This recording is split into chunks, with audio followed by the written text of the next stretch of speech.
Oh my gosh. The most amount of Yeah, traffic. but I mean the side camera. Deer, plural. We're turning in. Okay. I think these people are very confused because there's no one driving the car. Welcome back to another episode of Testimonials Wisconsin. I'm here with Amanda. Amanda, have you ever been in a Tesla before? No. Never been in an EV or? Nope. First never. time with self-driving. First time with self-driving. So we're going to go away here and we're going to see how this goes. Like I said, we can hit the start self-driving button. We have our destination picked. You can pick your speeds in here, which we'll talk about as we go.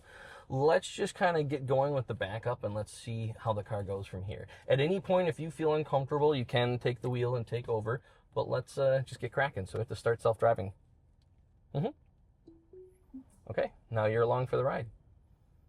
Oh my gosh. Oh, yep. See? It's going to hit the same exact spot. Huh?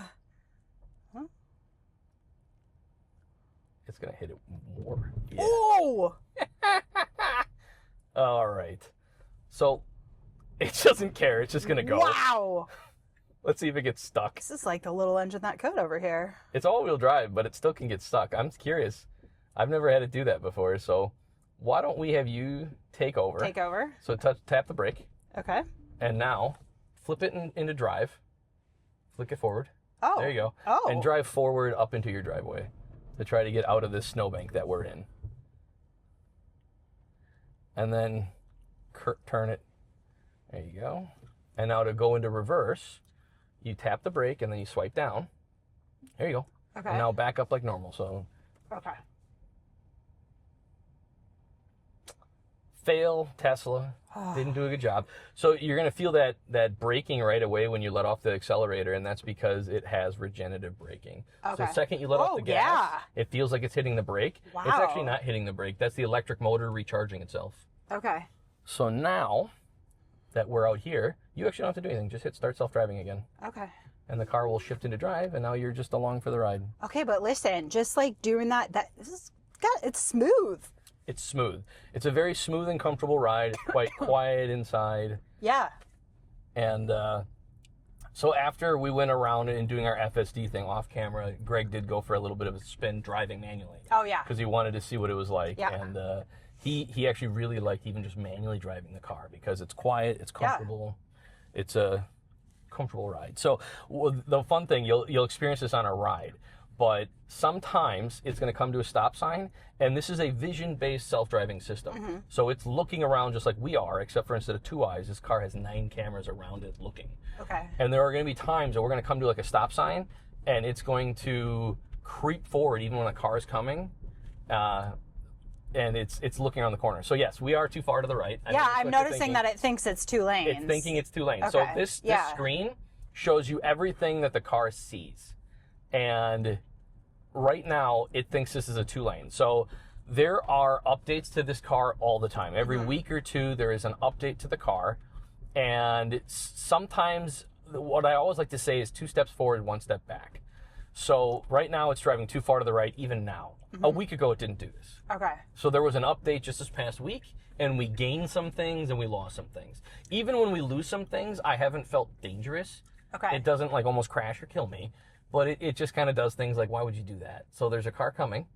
It's going to creep out. And it might just go because that truck's far enough away. It's going. And on this screen here, so everything that the car is, not everything, but a lot of what the car sees, it's showing you on here. Yeah. So you can see the center line. It shows you the side line here. Car is coming. It's going to show you from there. So right now we are in standard mode. So if you're comfortable with the speed we're traveling at, you can leave it.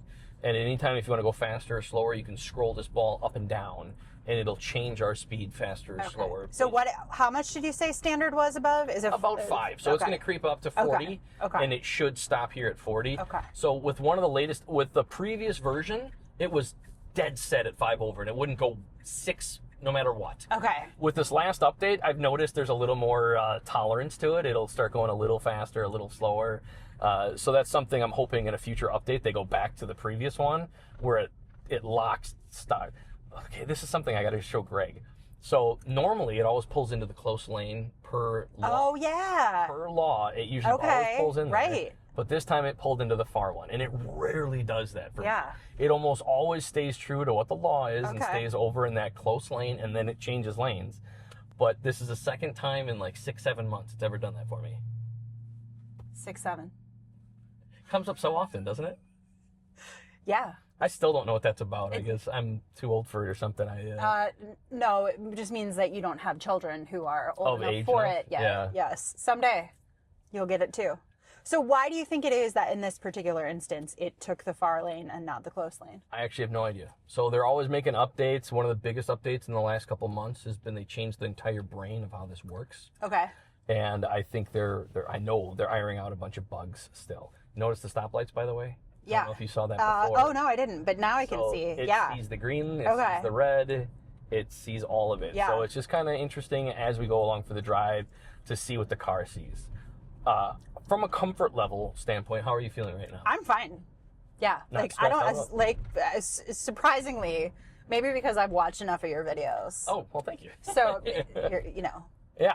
It's something I do every day. I Yeah. drive to work, to the grocery store. I don't physically drive this car at all. I just let it FSD me everywhere. And I've never had to take over because, like, I almost had an accident. Okay. I've had to take over to repark the car. And that's or sometimes, because when you want to go to a specific place, sometimes you want to go a specific route. Okay. And you can't tell the car, I want to go along the lake to go Right, here. right. I want to go A to B. And it will take its own route. Okay. So sometimes I have to manually take over, and then I'll see the GPS reroute itself to the way I want it to go, and then I'll turn back on self-driving, and it'll drive the path I wish for it to Okay. take. Now, when you get into like a car that doesn't have self-driving, do you ever feel like you're just sitting there like, okay, and then you're like, oh wait, no, I have to take over. Like I gotta drive. So, yes and no. The funny thing, and I was just talking about this with my wife the other day, is that, because I do drive this 99% of the time, Okay. but I do have 2 other cars that aren't Teslas, and I have to manually drive them. And when I get in those vehicles, especially when I'm just cruising around town, I'm nervous that I'm not paying enough attention. Yeah, that was also like, because Yeah. I know like if like when I'm in my car, which is a new car, so it's got all the safety features and everything, versus when I get in Greg's car, all of a sudden I'll be like, oh, I feel like I have to like really be Yeah. paying attention. Am I watching? Am I Yeah. really looking out the front window? Yeah. Yeah. I get so used to just kind of looking around because I'm along for the ride Yeah. that when I'm driving my pickup truck, I'm like, oh my God, am I actually like, I'm not just looking out the windshield to look out the windshield. I'm actually looking at what's Yeah, coming, right? yeah. And that is something I've Because caught myself. yeah, that's how I feel like right now. Like I'm just kind of like I'm a passenger. Right. You just get so comfortable. Yeah. That that's the big reason. Like I do want to sell my Ford pickup truck because I want a Tesla. I don't like the way they look, but I don't. Same. I love the Tesla cars, the Yeah. sedans, the S, the X, the 3, the Y. I love the way they look. I personally do not like the look of the Cybertruck. And God, You're not this alone. guy is so slow. Yeah. Yes. What is that? We're gonna hoof up here, but that guy entered the highway at 50. That is dangerous. Well, that car, I mean, Yeah, the car it's gonna looks fall like apart. it could be. All right, so we're gonna. So yeah, you could leave it. You can. Oh wait, I don't want. So, I yeah. don't want Mad Max. I'm not that like. Not too crazy. Not yet. Not yet. Not yet. But yeah, in town I drive between standard and hurry mode, and I've only used Mad Max to like see what it'll do. Okay, so what if like you are a little bit like trepidatious and you feel like it's the speed limit is too fast, like you're not safe unless you're going 5 miles under the speed limit. Is there a mode for that? 5 miles under? Yes. No. So if you I'm just thinking about the super safety conscious, right. like. No. So we're in version 14 for self-driving, okay? Okay. Version 13, its predecessor, had a max speed setting, and you could set that to whatever you wanted. Oh, okay. So if you wanted to scroll that way down to 5 under, you could do that. They got rid of that with this version 14, and a lot of people hate it. I hated it because I liked having that option, Yeah. but I don't hate it anymore. Okay. And my reasoning for that is they've made that standard, chill, hurry, those are speed profiles. Yeah. They've made them so much better. Okay. They had them before, but they weren't great.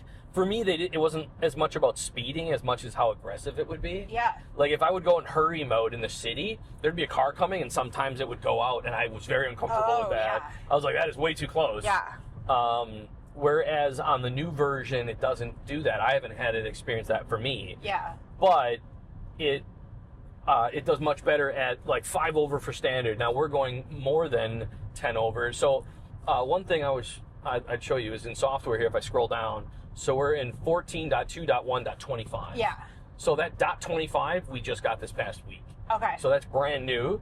And before that .25 was 14.2.1. Yeah. These things, the speed was hard set.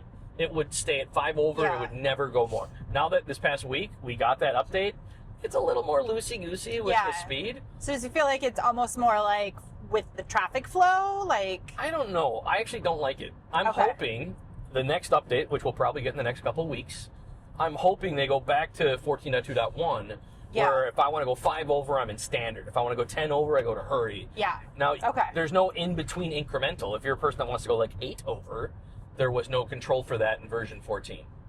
Okay, so this was going to be my next question, and I'm seeing that it's already doing it. Is that like, does it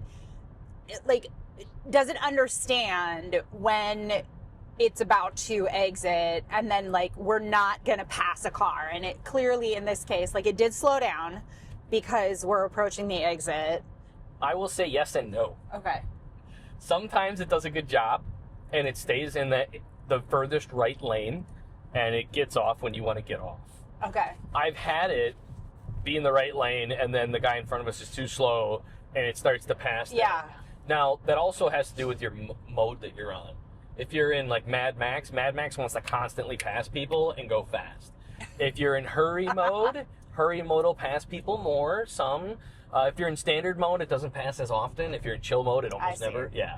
So I have seen, and people complain online, that they're like getting towards their exit, and then it goes to pass, and then you miss your exit, and it will miss your exit. Yeah, so that's, okay. Yes. That's what I was wondering, It'll reroute itself. It'll get off at the next exit. I've only had it in 7 months of driving. I've only had it miss our exit one time. Okay. And we were in Milwaukee in crazy traffic. Right. And I had it at an aggressive driving style. And it did that. It went to the left lane, and we missed our exit. But I didn't do anything. I just let it keep driving, and it rerouted, and it turned around at the next exit, and it went back, and it made the correct turn. So it fixed itself, but it's not infallible. Yeah, well, I mean... Again, just kind of neat to see the stoplights, all the traffic that's coming. Yeah. There's a lot of computations happening, trying to see all the things. Right. I asked the AI in the car, like, what is your data transfer rate? And it's doing like 4 terabytes a second or something like that. Which is just massive data computations. That's a lot. It's a lot.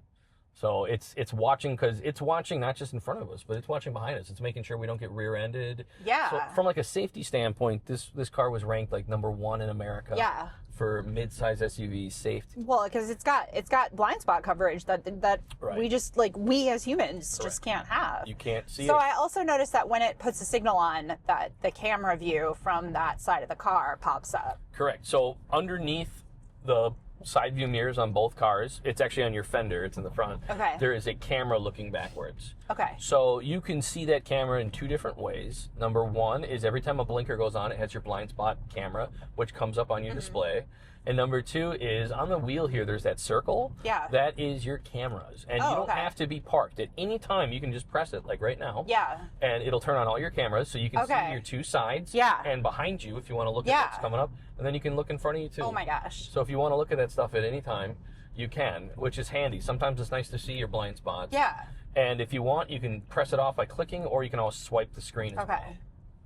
So my other question for you, I was thinking about this as I was watching your video with Lisa, is like, are there like defrosters in the camera, or like built-in cleaning mechanisms? Because I know, like, on my backup camera, for instance, I'm constantly having, especially now that the roads are all gross, I'm constantly having to go out like with my thumb and clear it off. Some of the cameras have cleaning. I don't know that all of them do. Okay. But like when we press the camera button, and if I look at this front camera, there's a little spray option there. Oh! So you can clean that. That's really cool. The rear doesn't, the sides don't, but that front does, because it gets the most amount of but I mean, the side camera... Deer, plural. We're turning in Okay. We're turning in before the deer, but it still would have detected them. Yeah. I've had it see deer. Oh, yeah. They're like really faint. I've had it see deer and cautiously stop and slow down. Huh. But yes, I've had it also tell me, usually when I get to my destination at the end of the drive, I've had it say, camera's dirty, please clean. Okay. And then I'll wipe them down with something, or I'll spit on my finger. Yeah, because your cameras are really clear. Right. I haven't cleaned these cameras in weeks. Yeah, but like, I mean, because the roads are gross, so that's incredible. Yeah. The major driving camera on the car is actually up here. Okay. So there is cameras facing the road. So in that case, the windshield wipers. And it controls it. So you'll sometimes, people say all the time online, like, why are my windshield wipers going off? It's because the windshield wipers can spray all the way up here, and the wiper can reach it and clean it. Okay. Now, I'm low on fluid. In fact, while I was driving with Greg, it did clean its own windshield. Okay. And I need to get more fluid because it's low. It's going to find its own parking space and park. Sometimes it does a great job. Sometimes it does a crap job. That is a crap job. So, and it just deems that good enough. It deems it good enough. Okay. It made it between the parking spaces and it was good. So the car can go in reverse or in forward. You can't pick which one it does. Right. But it's only done forward parking for like a month. Okay. Reverse parking, I think it does a great job. Yeah. I've had zero issue with it doing reverse parking. Forward parking, it definitely has room to. I've never had it almost hit something, but I've had it do this quite a lot, where it does not the best job. But if you press the brake, and we'll flap it in reverse, and it is, and I'm going to. Wait, reverse. Okay, it was, And what I wanted to do was, why don't you back up just a little bit, and I want to see on the camera here, we should get a display that gives us a choice to park. So, just back up, maybe just back up all the way out. And I'm waiting for something to pop up here. It's just going to give us the choice. There it is. All right, stop. Okay. So I'll just pick the spot right behind us because that'll be easiest, and then hit start.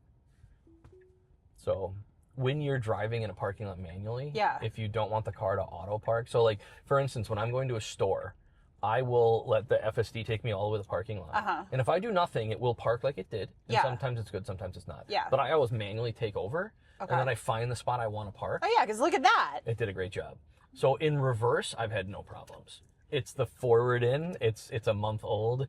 This baby needs a little more data to do that. I mean, it kind of stinks that there's not like an option where you can say like, I want it to park in reverse. Like, I know. It's until you get your forward momentum worked out. So there's always rumors on what's coming next, what's coming out. I'm sure. And there's rumors that, because like you can kind of get it to park in your garage.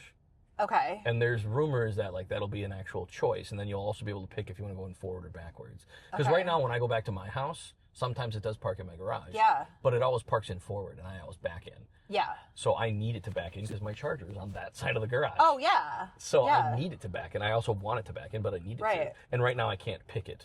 I can manually intervene. So what I do when I go home is I have it FSD back to my house, and then I take over right in front of my driveway, and I turn it to the back end, and then I just turn it right back on. So it's like 1 second of intervention. Yeah. But then it'll always back in my garage. Okay. Yeah. It's telling me the windshield. Oh, yeah, I see that.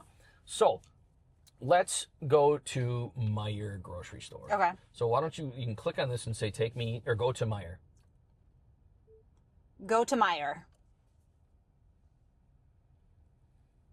Yep. Meijer in Iowa is 248 miles. One thing I'm going to show you is that there are two options in this car.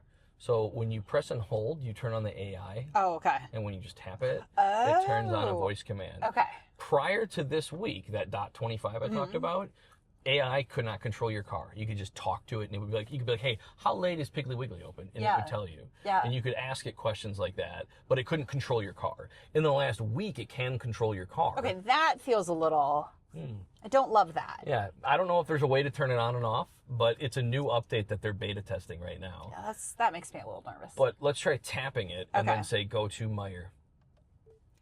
Go to Meijer. So now it's giving us all the options. So we want to go to the close one. And boop, it's got it in the GPS. Okay. And now you can either press the ball or the start, and you can do either one. Let's try the ball. Try a little harder. Try the start button. Oh. So yeah, windshield wiper's low. I got to get it in the next day or so. I'm going to Tesla in 2 days anyways, where I bought some winter tires. Oh, yeah. Should you have a whole convo with Greg about that? I didn't, but I should. You should. I could. Yeah, you should. I always like having winter tires on my vehicles. Okay. So every vehicle we own, we typically have 2 sets of tires. Yeah. We have a set of rims and tires for summer and a rim and tire for winter. Yeah. And this car, we were curious how it would do in the snow. And I filmed that episode where I drove in the first snowstorm we had. Yeah, I watched that. And that was nuts. It did very good. I was really shocked that it actually started sliding around the road, and I was close to intervening, but I let it do its thing. I saw that. I mean, Yeah. that was a true... Yeah, it was very impressive. But that is an instance where I don't want that to even happen ever at all. So Right. that's why I'd like to go up to snow tires. So it's creeping up, it's coming. And we're good. Yeah, Greg really wants to get snow tires for both cars, so that's why. I recommend it. I can talk to him all about it. Yes. Lori called me, my sister, the other day to ask me about tires because of my hobby of drifting. Oh, yeah. I tend to know quite a lot about tires. Ooh, that house had 2 electric cars. Ooh. No Teslas, but Ford Mustang electric, and then I don't think I knew Ford had a Mustang electric. Yeah, so I'm a car nut, and I love Tesla, but I'm not. What do you want to call it? I'm not biased. Like, I think that Tesla's the only good car. Yeah. With that being said, I'm going to say Tesla has 2 things that put them way above anyone else. I think their supercharging network, because there's no other electric car out there. Tesla, early in their production, they realized that no one's going to want to buy an electric car if it's hard for them to recharge it. Yeah, absolutely. So they built their own infrastructure, their own supercharging network to make people more comfortable. And the way it's all integrated and built in is phenomenal. Yeah. And I'm going to show you more of that in a minute when we get to our next destination. But the supercharging network makes Tesla, as far as EVs go, a whole different category than any other electric car out there. That's number 1. And number 2 is what we're experiencing right now is full self-driving. Yeah. So no other car. This is the only... This is it. Okay. So there are other levels of we'll call it autopilot. Yeah. So autopilot is the autonomous driving. Right. And then within autopilot, it's not just on or off, there's levels to autopilot. Yeah. So for Tesla, the lowest level is, they call it traffic aware cruise control. And that is like adaptive cruise in a regular car. Right. So you still have to steer. Yes. But on the highway, if you turn it on, it'll adjust for the car in front of you. Yes. You set your max speed and you go. Yep. That's level 1. That's of autopilot. Level 2 is called auto steer. And what that allows you to do is, again, on the highway, you can turn on the cruise control and let go of the steering wheel. And on the highway, it'll do adaptive cruise, just like you would in a regular car, but also it'll steer. So it'll swerve with the road and do all of that stuff. Yes. And it'll do everything you need it to do, but it's not going to get off the highway for you. So my car will do that too, except that I have to have my hands on the wheel. Like, if I take my hands off the wheel for too long, it will, like, alert me and tell me that I have to put my hands back on the wheel. Right. So it's obviously not. Will Tesla, like, Tesla's version of that, you can just totally... You can let go. Okay. I tried it one time in this car, and it yelled at me more than I liked it to. And I wasn't sure if it was because I was looking away, Okay. or if it wanted me to put my hands on the wheel more. Okay. But that is the second level of autopilot. And then Okay. the top level, which is the third level, is this, which Okay. they call full self-driving, Right. FSD for short. Yeah. Yeah. So there are lots of cars out there that have kind of some version of that second level. So that's not a right. Tesla Yeah. thing. Most cars, Ford, Chevy, GM, Honda, Cadillac, most car companies have adaptive cruise, and then some of them even have that steering. Yeah. And it started off really rudimentary, actually. Most of those cars, they would kind of ping pong off the lanes. Yeah. But then they got better, and like I drove actually a Subaru for work like a month or 2 ago, and I was shocked at how good the auto steer was in that thing. It was phenomenal. But it only keeps you on the highway. It doesn't get off for you like FSD does, Yeah, where it'll yeah. take you to your destination. So that is a truly unique thing. Now, other EVs are much like the car that you currently have. Yeah. You can get them with some level of auto steer, and you have to put your hands on the wheel. Or you can get them, and some of them I've heard, I think the Lucid, you might be able to take your hands off. Don't quote me on that. I know the Rivian's really worked up high to do some of the hands-free. So in the last month, Rivian has beta tested their first full self-driving like this. Okay. And all the reviews I've seen on it is it needs a lot of room for improvement. Yeah. Now, I'm not hating on them. Everyone's got to start somewhere. Right. So that is just one level for, that's just one level. Rivian will get there. in China, their biggest electric car company is called BYD, Build Your Dreams, Behind Your Dreams, Behind Your Dreams. Okay. And BYD is number 2 in the world for full self-driving like this. So they have their own FSD, and it's called God's Eye. And I've seen people in China compare Tesla to FSD to God's Eye, and God's Eye is still too far behind. It's not good enough. Wow. And there was just a recent test done this year where they tested tons of cars self-driving, and Tesla took first and second. They decimated the competition. Okay. So how long did you drive this car before you decided to go with full self-driving?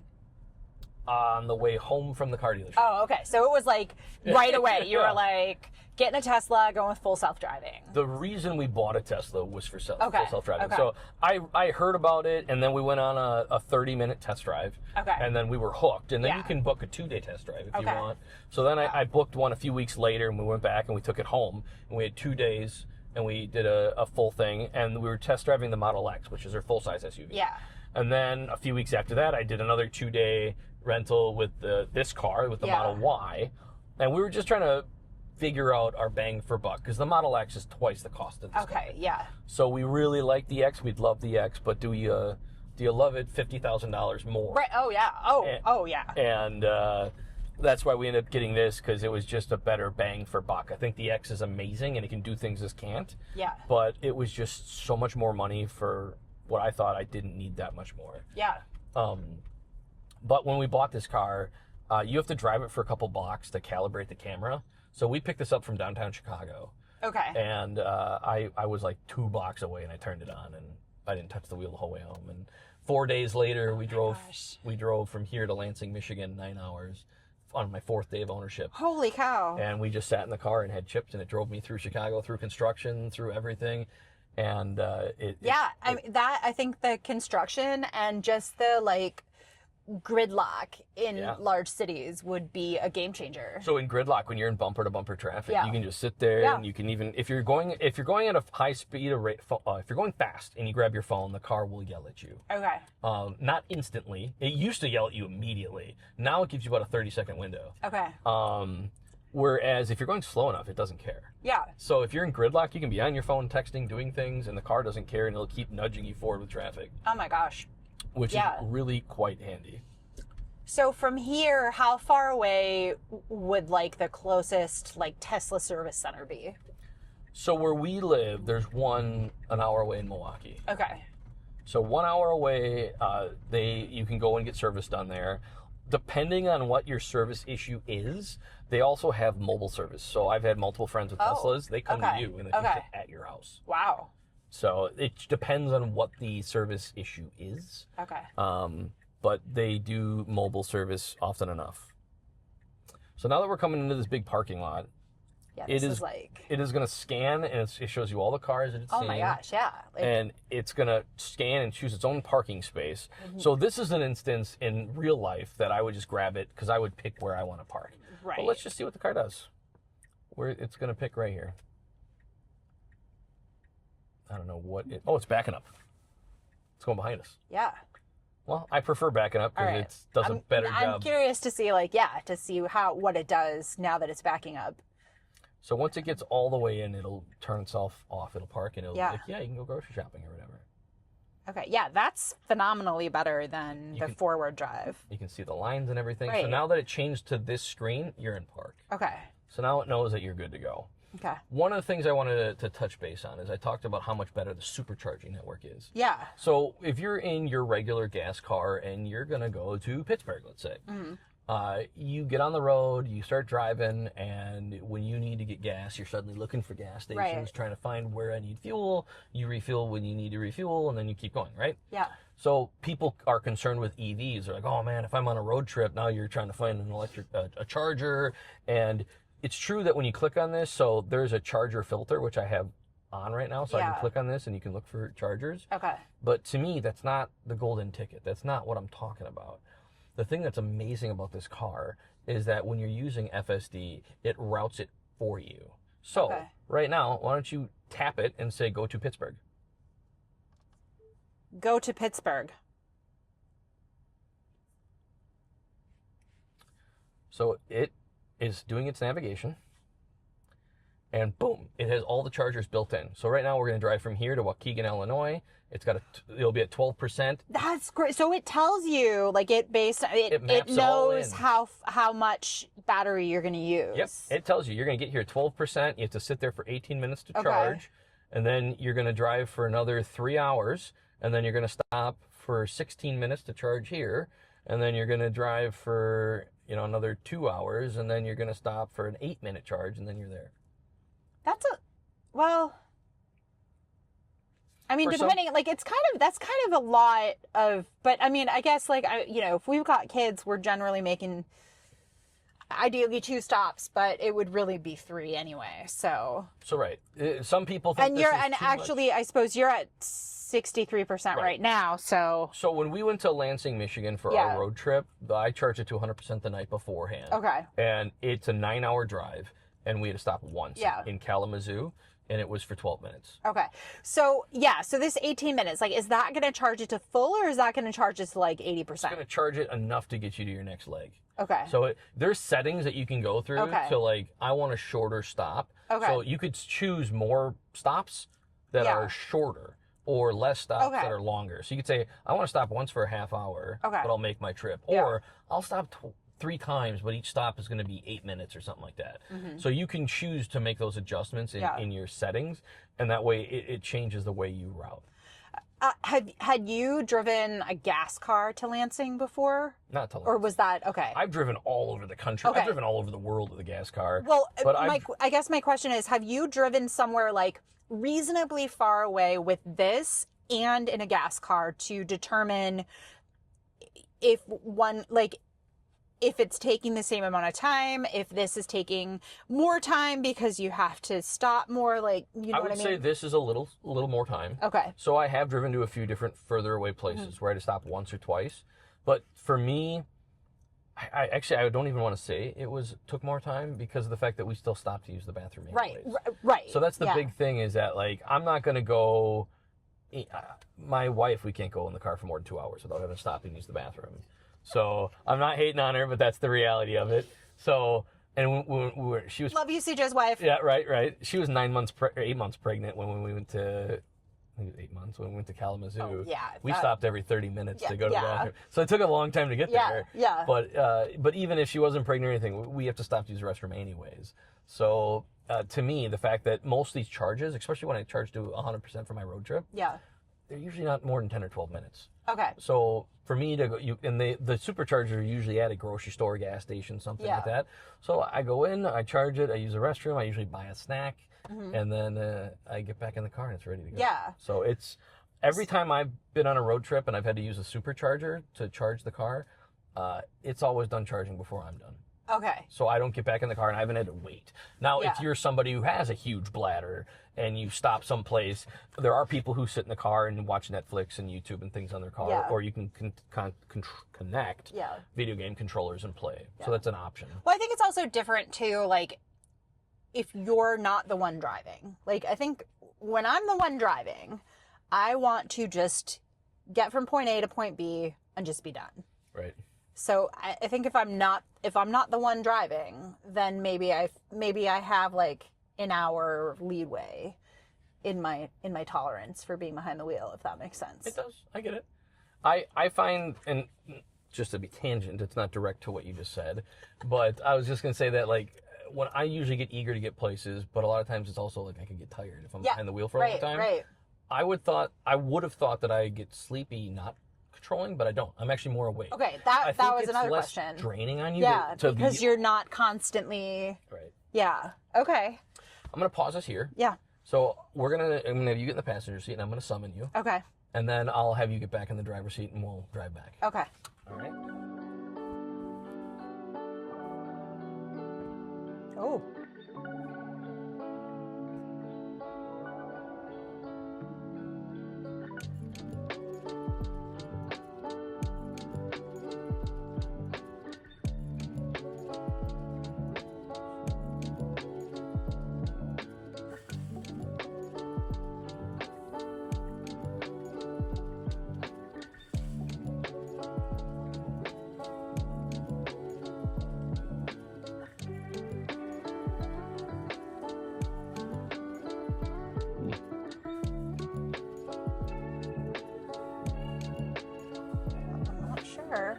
happening.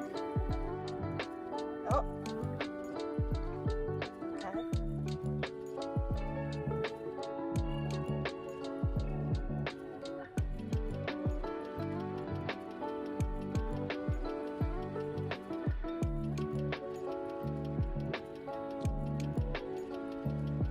I think these people are very confused because there's no one driving the car. And I'm sitting as a passenger.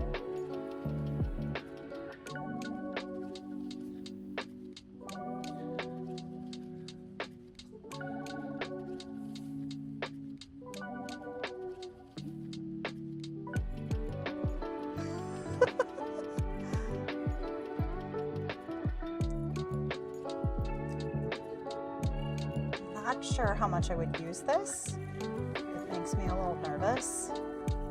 Just It doesn't like all the not people being in around. control.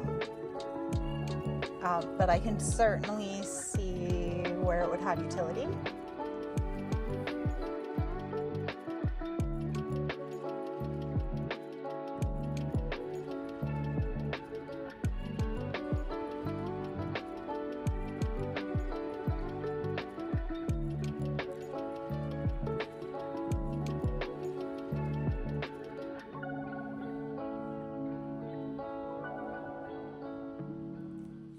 I just kept seeing all these people and I was like, they see me in this car. It is moving. I am not driving it.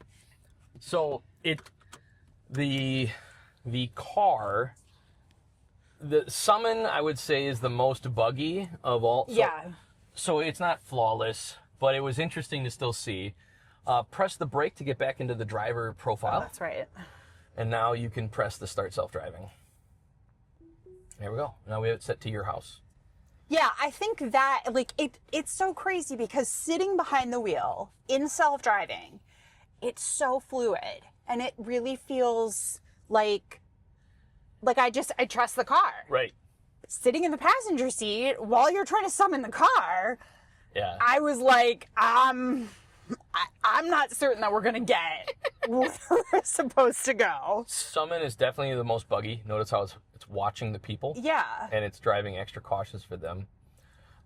Summon is definitely the most buggy. And people kind of will talk online about how Summon is kind of a gimmick. Mm-hmm. I don't feel that way. I just feel like it needs a lot of room for improvement. Yeah. The whole theory, and a lot of people I don't think understand this, it's because it's not a finished product yet. Mm-hmm. Summon is a partial half to what it will eventually be. So Tesla is working on another function, and it's called Banish. Okay. And what the end game is you'll go to the store, you'll get out at the front door, and the gosh. car will go park itself, and that's Banish. And then I just feel like we're really becoming lazy Americans I know, here. I know. And then when you're done at the grocery store, you come out to the front door, and the car comes and picks you up, and that's Summon. I got nothing. So Summon is only half of what it will be. Yeah. And also, Summon just needs a lot more work. Yeah. I don't understand how self-driving can be so good Yes. and Summon can still need so much work. I mean, unless the thought behind self-driving is that they can be a little more aggressive and assertive with it because you're behind the wheel and you can take over at any time. And so It's possible. It's very possible. But I will say, and this is my theory, this is not something I know, I believe almost everything Tesla is doing with full self-driving is geared towards taxis. yeah. So Tesla is working, I mean, everyone who owns a Tesla or is aware of them knows about robotaxi, but that's not even what I'm getting at. Tesla's developing cars right now that have no steering wheel, no gas and brake. Yeah. So like maybe there'll come a point where like just in general, like you don't even have a car because it's just like, I'm just going to summon my car. It's going to come and get me. And then it's going to go on and do its own thing. So Elon pitched that like a long time ago. Elon pitched that in like 2012, I think it was. His vision for cars would be that people own cars, but not everybody owns a car, and not everybody has 5 cars. Yeah. He said that, you know, you spend your car spends most of its time parked at home, at work, wherever you are, it's parked. Elon pitched an idea for in the future that the family has a car And dad goes to work at 6 a.m. The car takes him to work and comes home and picks up the kids. The kids go to school at 7 o'clock. It takes the kids to school and comes back. I mean, that would Mom goes to work at 8 o'clock. It comes and gets mom and takes mom back. Then the car drives around town and is a taxi and makes you money while you're working. Yeah. Oh, yeah. And so that was all kind of part of the pitch that Elon had he had that idea like 13 years ago or more. Mm-hmm. And we'll see if it comes to fruition, but that's been one of his thoughts and plans. Yeah. You've been in the car for a while. Comfort level wise, how are you feeling? Yeah, this feels great.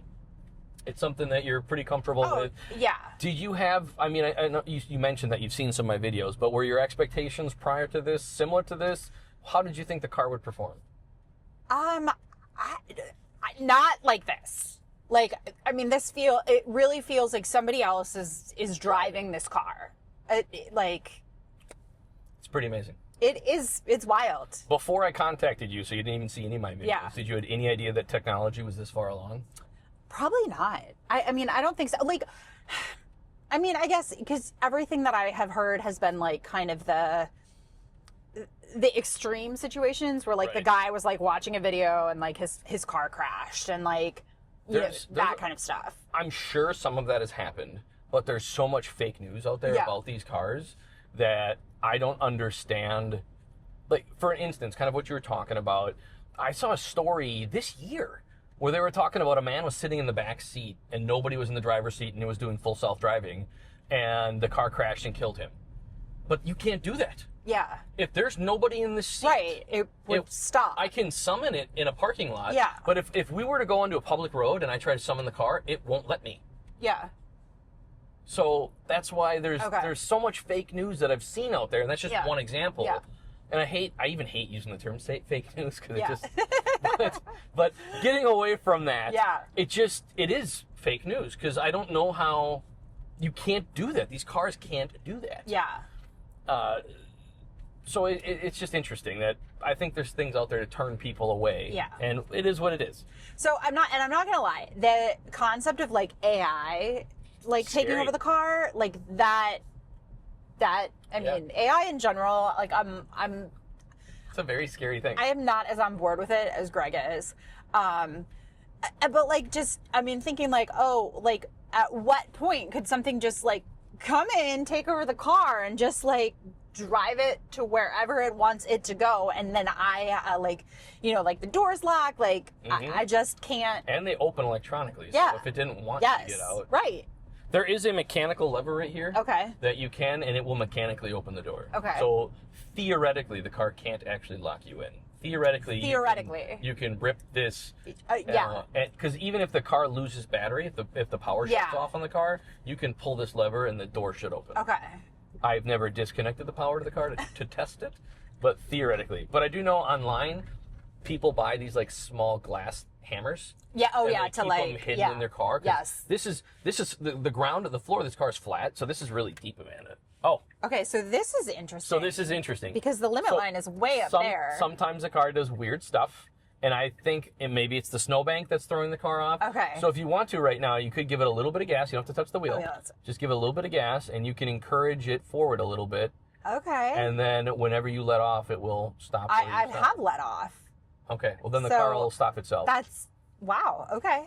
Yeah. So now they call that encouragement. Yeah. You gave the car a little bit of encouragement.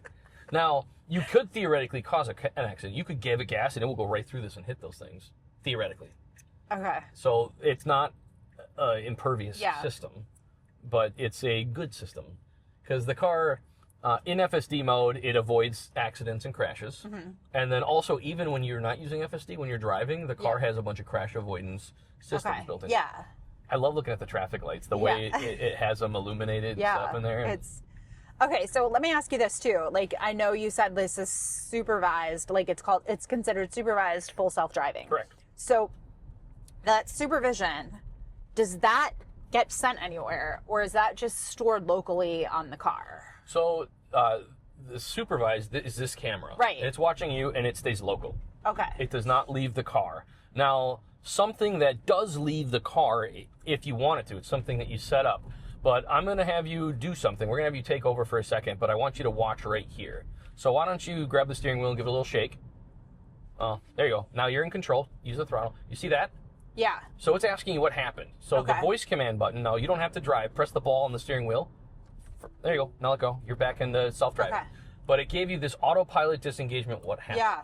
So if at any point you do take over and drive, you can tap the voice command button and tell the car what it did wrong. Hey, you were getting on the wrong entrance, or hey, you're driving too far to the right, and you're trying to correct the car's actions. Okay. You're teaching it, and it sends that data back to Tesla. Okay. And I'm not saying like your car's learning today. Like you're like, hey, you're driving too far to the right, and it's learning to move over. But it's helping the developers correct, too. Okay. Correct. So they do learn that. So when we first got the car and it drove in our subdivision, it drove too closely to pedestrians walking. And I didn't like that. So I would take over and I would say, hey, you're driving too close to pedestrians walking. And I did that over and over and over again.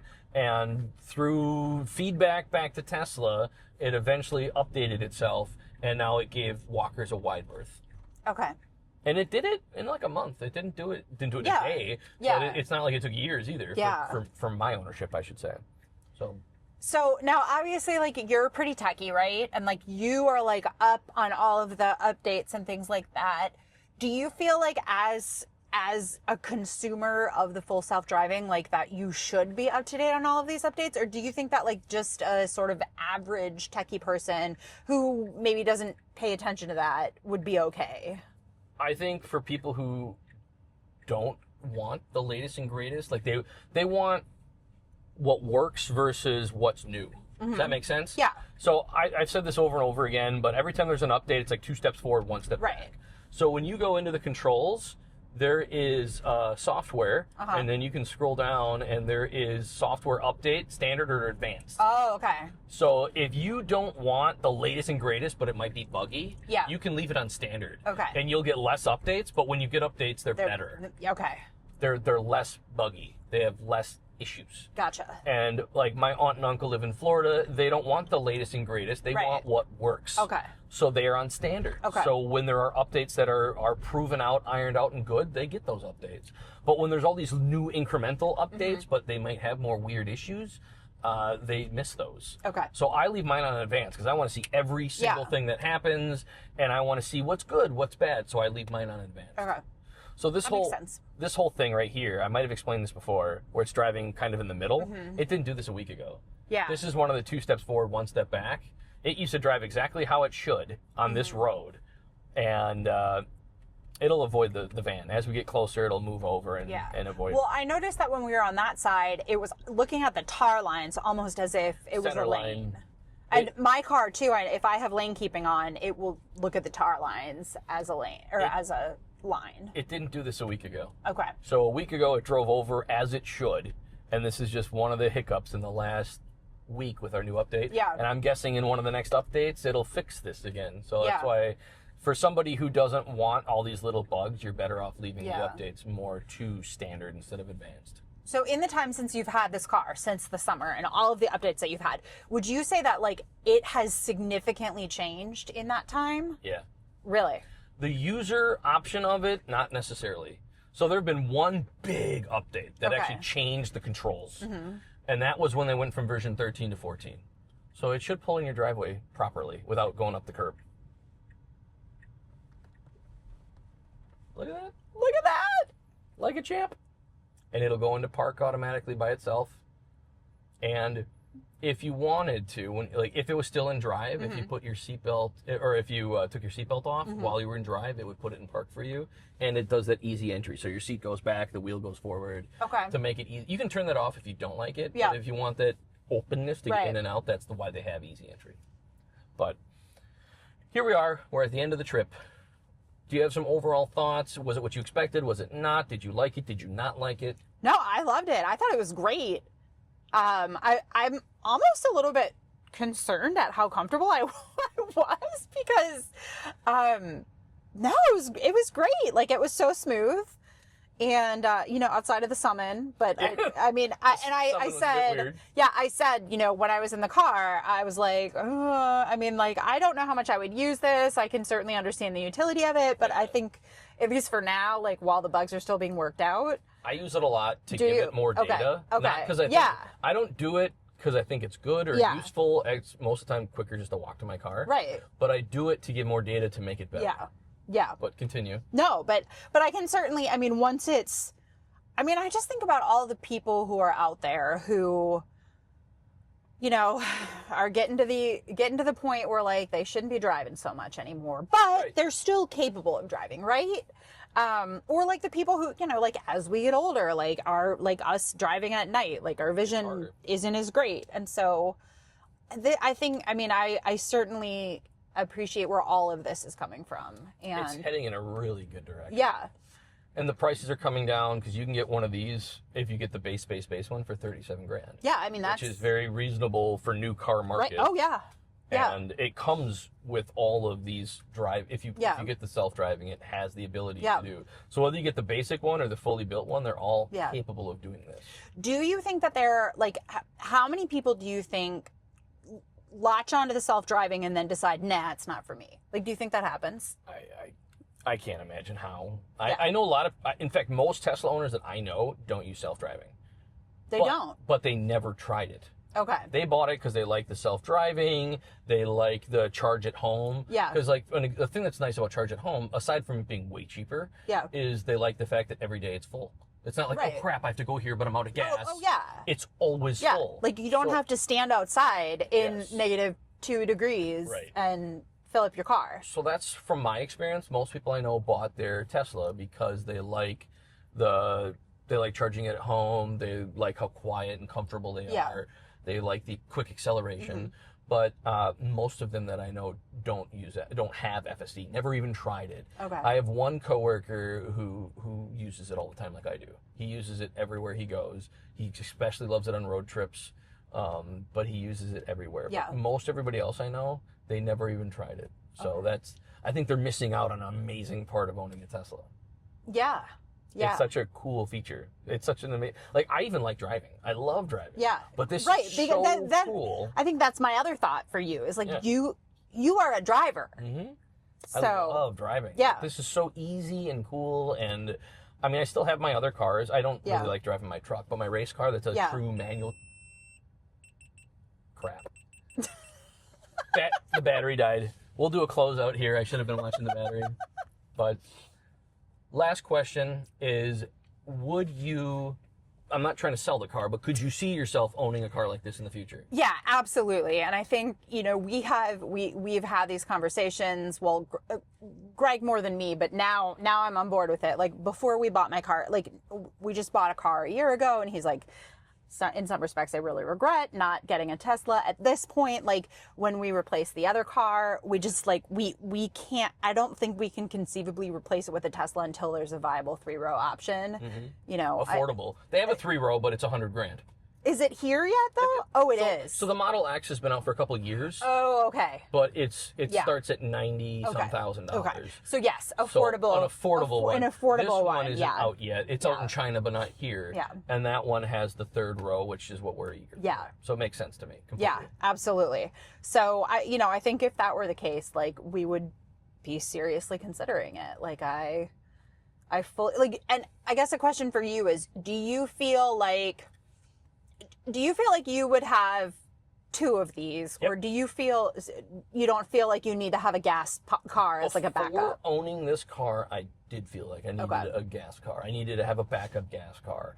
Now that I've had this thing, and maybe it'd be different if I lived like where hurricanes hit, and I'd be afraid of like losing power to like, my grid. Right. That would be a different concern and an understandable concern. But where we live, I don't really have concerns about our whole grid going out for days or weeks or whatever. Yeah. I have no interest in owning another, like my race car, like being a gas car. Yeah. But for like a regular car, like I want to sell my pickup truck and buy a Cybertruck. Yeah. For the self-driving. And because I feel like every time I get my truck, I need to go get gas. Yeah. And it's just, especially. I love this car's always full. It's always full every day. I love the fact that it can be in my garage with the door closed and I can turn the heat on from my phone in the house and heat it up with the door closed. So when my kids and I get in the car, because it's you're nice not and warm. burning exhaust. Yeah, that's true. So there's so many things like that I love about this. Yeah.